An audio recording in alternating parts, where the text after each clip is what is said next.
Bismillahirrahmanirrahim. Assalamualaikum warahmatullahi wabarakatuh. Perkenalkan kami dari kelompok 14, mata kuliah Hukum Perdata. Anggota dari kelompok 14 yaitu yang pertama Yoga Alfian, Rafiq, Fajri Imran, Rifaldur Rahmat Hidayat, dan dosen pembimbing yaitu guru kita Asna Yunita SHM Hum. Hukum perikatan, hubungan hukum antara dua pihak dalam lapangan harta kekayaan di mana pihak yang satu kreditur berhak atas suatu prestasi dan pihak yang lain atau debitur berkewajiban memenuhi prestasi tersebut. Dasar hukum dari hukum perikatan terdapat dalam pasal 1233 KUHP Perdata, bunyinya tiap-tiap perikatan dilahirkan baik karena persetujuan, baik karena perundang-undangan. Perikatan lahir karena akibat perbuatan orang yang halal dijumpai dalam pasal 1354 KUHP Perdata. Dan bunyinya yaitu jika seorang dengan sukarela dengan tidak mendapatkan perintah untuk itu mewakili urusan orang lain tanpa pengetahuan orang lain, maka secara diam-diam mengikat dirinya untuk meneruskan serta menyelesaikan urusan tersebut sehingga orang yang mewakili kepentingan dapat menjalankan sendiri urusan itu.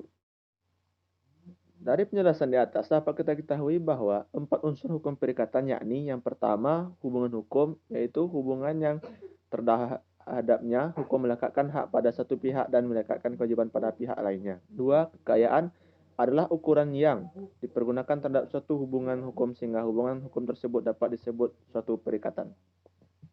3. Pihak-pihak, dan 4. Prestasi. Selanjutnya pengaturannya. Hukum perikatan diatur dalam buku ketiga KUHP Perdata. Hukum perikatan ialah keseluruhan peraturan hukum yang mengatur tentang perikatan. Pengaturan tersebut meliputi bagian umum dan bagian khusus. Bagian umum membuat peraturan yang berlaku bagi perikatan pada umumnya, sedangkan pada bagian khusus memuat peraturan mengenai perjanjian bernama yang banyak dipakai dalam masyarakat. Bagian umum meliputi bab 1, bab 2, bab 3. Dalam bab 3 hanya pasal 1352 dan 1553 saja. Dan bab 4 yang berlaku bagi perikatan pada umumnya. 2 bagian khusus meliputi bab 3 kecuali pasal 1352 dan 1353. Bab 5 sampai dengan bab 18 yang berlaku bagi perjanjian tertentu saja, yang sudah ditentukan namanya dalam bab-bab yang bersangkutan. Subjek dan objek. Yang pertama, objek perikatan. Objek hukum perikatannya itu merupakan hak dari kreditur dan kewajiban dari debitur. Yang menjadi objek perikatan ialah prestasi, yaitu hal-hal yang memenuhi perikatan. Supaya prestasi dapat tercapai, artinya suatu kewajiban akan prestasi dipenuhi oleh debitur. Maka prestasi harus memiliki sifat-sifat antara lain: A. Harus sudah tertentu atau dapat ditentukan. B. Harus mungkin. C. Harus diperbolehkan. D. Harus ada manfaatnya bagi kreditur. E. Bisa terdiri dari satu perbuatan atau serentatan perbuatan. Yang kedua, subjek dari perikatan yaitu para pihak pada suatu perikatan di mana kreditur yang berhak atas debitur yang kewajiban atas prestasi. Maka debitur terdapat 2 unsur antara lain skuld, yaitu debitur kepada kreditur, dan heftung, yaitu harta kekayaan debitur yang bertanggungjawabkan bagi pelunasan hutang. Jika seorang debitur tidak memenuhi atau tidak menepati perikatan tersebut atau dicederai janji atau wan prestasi, sebelum dinyatakan cedera janji terlebih dahulu harus dilakukan somasi atau ingatbestelling, yaitu satu peringatan kepada debitur agar memenuhi kewajibannya. Yaitu prestasi, subjek hukum dari perikatan yaitu para pihak satu perikatan yang dimana kreditur berhak dan debitur yang kewajiban atas prestasi. Pada debitur terdapat 2 unsur antara lain skuld, yaitu utang debitur kepada kreditur, dan haftung, yaitu harta kekayaan debitur yang bertanggungjawabkan bagi pelunasan hutang. Jika seorang debitur tidak memenuhi atau tidak menepati perikatan tersebut, cedera janji wan prestasi, sebelumnya dinyatakan cedera janji terlebih dahulu harus dilakukan somasi, yaitu suatu peringatan kepada debitur agar memenuhi kewajibannya.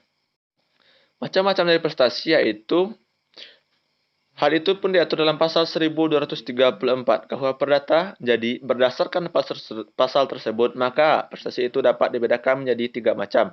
1. Memberikan sesuatu. 2. Berbuat sesuatu. Dan 3. Berbuat sesuatu.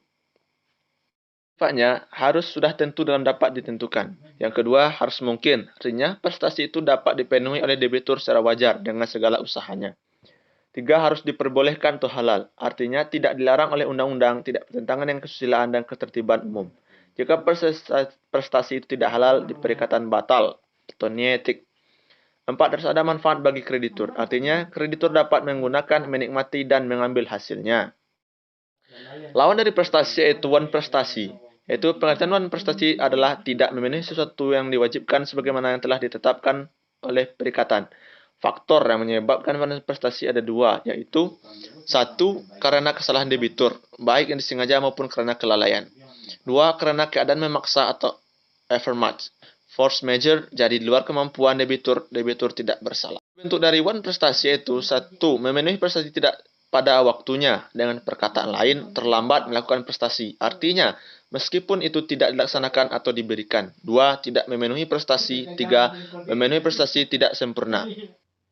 Menentukan dalam keadaan bagaimana debitur dikatakan wan prestasi, ada 3 keadaan, yaitu 1. Debitur tidak memenuhi prestasi sama sekali. Yang kedua, debitur memenuhi prestasi tapi tidak baik atau keliru.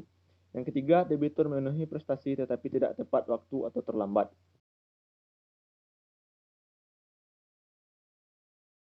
Selanjutnya, sahnya perikatan dan kaitannya dengan prestasi.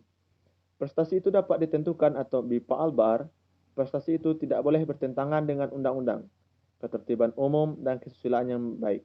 Terdapat dalam pasal 1335 KUH Perdata. 3. Tidak dapat disyaratkan bahwa prestasi dapat dijalankan atau dipenuhi. 4. Tidak dapat disyaratkan bahwa prestasi dapat dinilai dengan uang. Selanjutnya, overmatch. Dalam pasal 1239 KUH Perdata, dan dinyatakan bahwa seorang debitur yang tidak memenuhi perikatan melakukan prestasi dan karenanya harus mengganti. Undang-undang juga memberikan pengecualian yang diatur dalam pasal 1244 KUH Perdata yang menyatakan bahwa debitur harus dihukum untuk membayar ganti rugi sejauh ia tidak dapat membuktikan. Efek dari overmatch tadi yaitu ganti kerugian. Ganti kerugian merupakan bagian pembahasan dari hukum perdata, oleh karena patut terlebih dahulu definisikan apa itu hukum perdata. Hukum perdata merupakan peraturan hukum yang mengatur hubungan hukum antar orang satu dengan orang lainnya. KUH Perdata memperincikan kerugian yang harus digantikan dalam 3 komponen sebagai berikut. Pertama, biaya. Kedua, rugi. Ketiga, bunga. Selanjutnya, jenis-jenis dari perikatan. Berdasarkan KUH Perdata, A. Perikatan untuk memberikan sesuatu, berbuat sesuatu yang tidak berbuat sesuatu. Pasal 1335 KUH Perdata. B. Perikatan bersyarat terdapat pada pasal 1253 KUH Perdata. C. Perikatan dengan ketetapan waktu pasal 1268 KUH Perdata. D. Perikatan alternatif atau mana suka pasal 1272 KUH Perdata. E. Perikatan tanggung, menanggung atau solider. F. Perikatan dengan ancaman hukuman pasal 1304 KUH Perdata.